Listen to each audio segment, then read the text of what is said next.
The Hill Witch. Prologue. 1 week ago. The Downing family. It was early, not yet noon, but it was already hot. They felt the heat burning through the dark blue Chrysler sedan's air conditioning.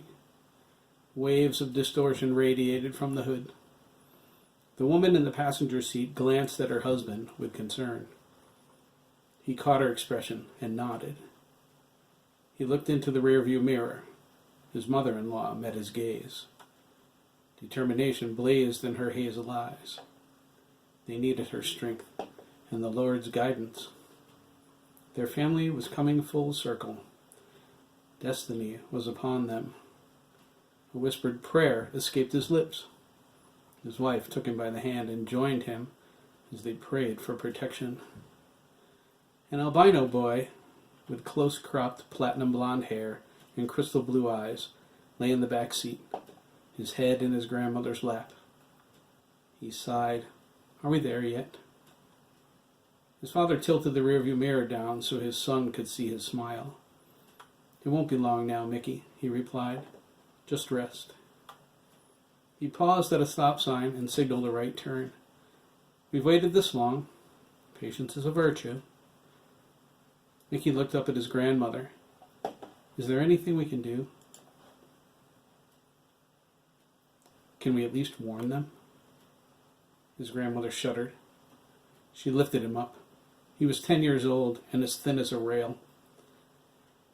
"No," she said, her German accent strong, "and you must learn this, my love. You cannot alter fate. To do so could make things worse," the boy finished. "I remember." "Please," his grandmother said, kissing his hand, "do not learn that lesson the way my mother did." The father flipped on his right turn signal again and slowed to enter the hospital's parking lot. He eased the car over a speed bump. He pointed to the row of trucks at the far end of the lot, lined up side by side. They were carrying carnival rides, neatly broken down, waiting to be reassembled. He drove toward them. They found their way here. They usually led their carnival to each stop, but this time they sent the trucks ahead. They were forced to cancel 2 days of their Harrisburg, Pennsylvania commitment. The family remained behind to smooth things over with Bishop Maris of St. John's. They couldn't help it. They needed to be in Connecticut.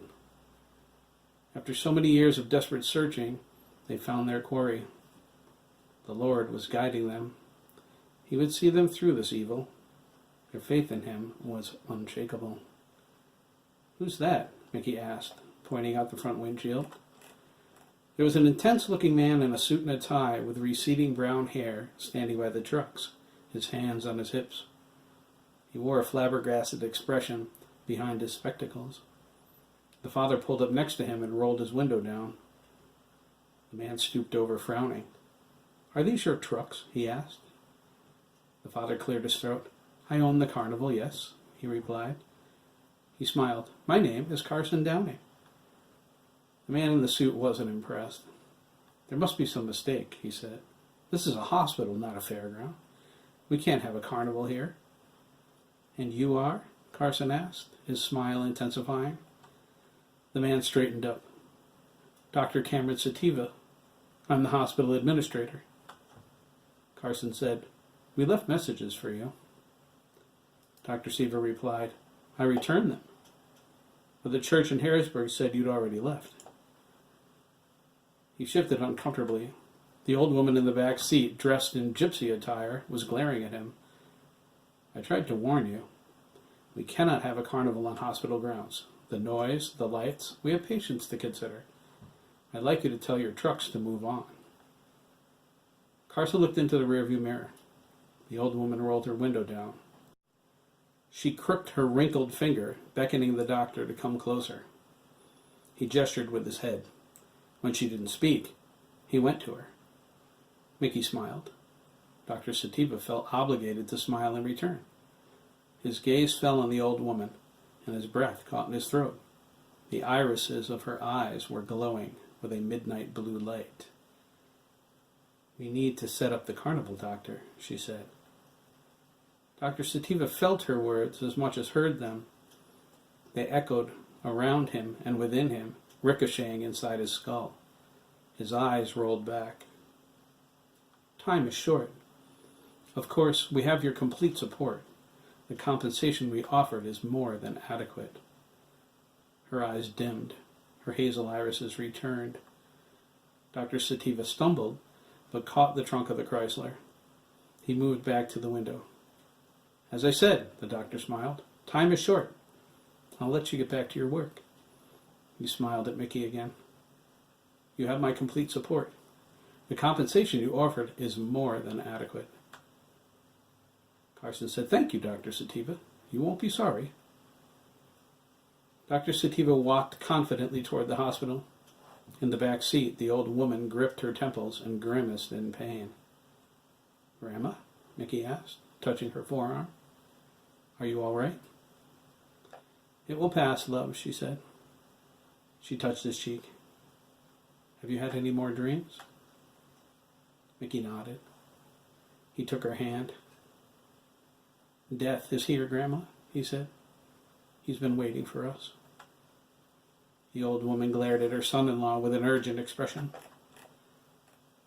We'd better get started, Carson said. He pulled the Chrysler into a parking spot and shut down the motor. McKee looked out the window. The temperature increased as the sun grew higher in the sky. He focused on a figure shimmering in the distance. It became more defined as it moved next to the car. No one else saw it except him. He watched as it took the shape of a familiar man. This ghost spoke to him before. I told you we'd come, McKee whispered. Aye, lad, the ghost replied with a heavy Irish accent.